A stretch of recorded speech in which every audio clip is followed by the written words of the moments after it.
Right, shredders, today I'm going to share with you my 5 top tips for getting better at riding downhill. I know I'm always banging on about this, but looking ahead as far as you can will really transform your riding. You'll be amazed at the difference that it will make. So have a look at this GoPro footage here. This is where we habitually look, just a little bit too close to the front wheel. If you just raise those eyes a little bit and look further ahead, it's going to make a huge difference.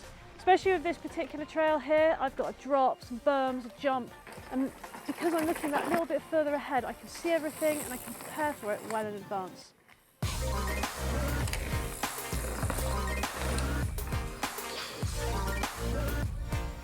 Commit to the trail that you're riding. So what I mean by that is to be a pilot.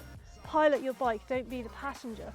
If you're just being a passenger, you're kind of just letting the bike go where it wants to go. You're probably riding very tentatively and allowing every last little bump to pitch you forward and back. Your head might be wobbling and you're not really getting that nice flow feel from the trail.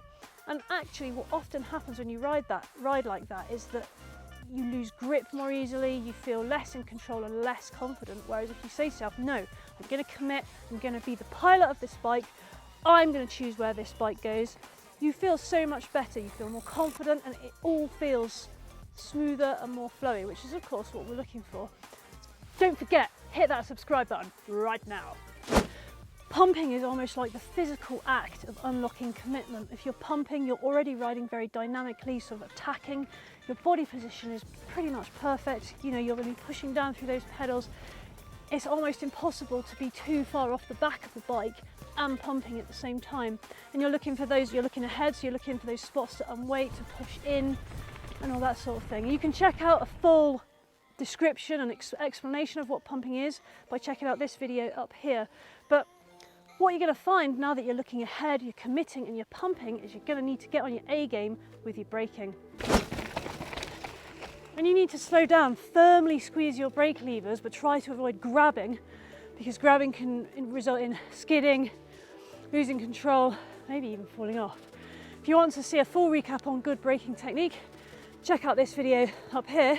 But meanwhile, I've got a little bonus tip. One thing I really enjoy doing is trying to leave braking as late as I can before a corner. So for example, with this one, I could perhaps say, I'm not going to brake until I get to this tree and see how that goes. And then maybe on the next run, try and get to say this stump here before I do my braking. And what that does is it really focuses my mind on making sure I'm braking well, I'm not skidding, and I'm trying to get my braking done, because obviously the later you leave it, the harder you're going to have to pull on those brakes, but still retaining that control, trying not to skid or not too much, and then getting around that corner. And it can actually help like improve your cornering as well. So first of all, I think I'll leave my braking until this tree, and then on the next one I'll try the tree just there, and then we'll see if we can get to the stump I just mentioned, but I don't know about that. But see what happens. Oh, that was way early. I didn't need to brake that early.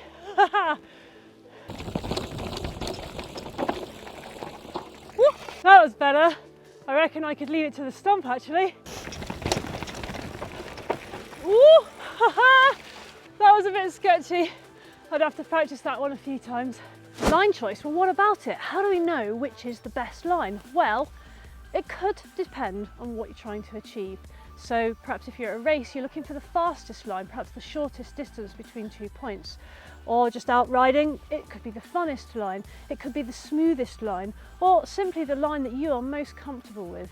So let's have a little look here at this corner, a couple of choices we've got here, and get you thinking about looking out for different choices that you could make when you're out riding yourself. This corner here looks like, on the face of it, it's just got one line, but can you see how it goes around and then it hooks out and round to get around that corner? Whereas you could take this high line across the less worn line, and it just cuts out this curve and that unnecessary extra bit of steering you've got to do as you come out and go that way before you go that way. So let's see if it works and if I can get across into that without having to do some unnecessary steering. So I've just stepped back up the trail a little bit, and I'm just going to figure out how I'm actually going to get onto this right hand line. So I could come down this side here, but then I've got to turn by that green mossy rock. So I'm putting in an extra turn, which is kind of what I'm trying to avoid. I'm trying to avoid that extra turn at the end. So maybe that's not the best way to come into it. But then I've got this option here where I could come wide and then gradually make my way across. And I think I should be able to straight line from where my feet are. I'll just have to do my turn here, straight line all the way to there, and then I can carry more speed around the next corner.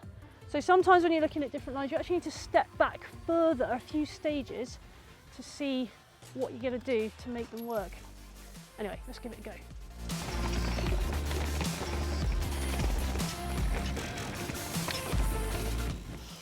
So that actually worked out quite well, I thought, but is it actually better? Well, the best line is the one that you are most comfortable with. So if your mate is absolutely convinced that the inside line with some really nasty slippy roots and a rock in it is the best line, perhaps it is for him or her, but perhaps for you, you prefer the outside line. If you think that your friend's preferred line is within your reach, by all means keep practicing at it until it feels comfortable to you as well. And it's always worth giving these things a try to find out how they feel for you.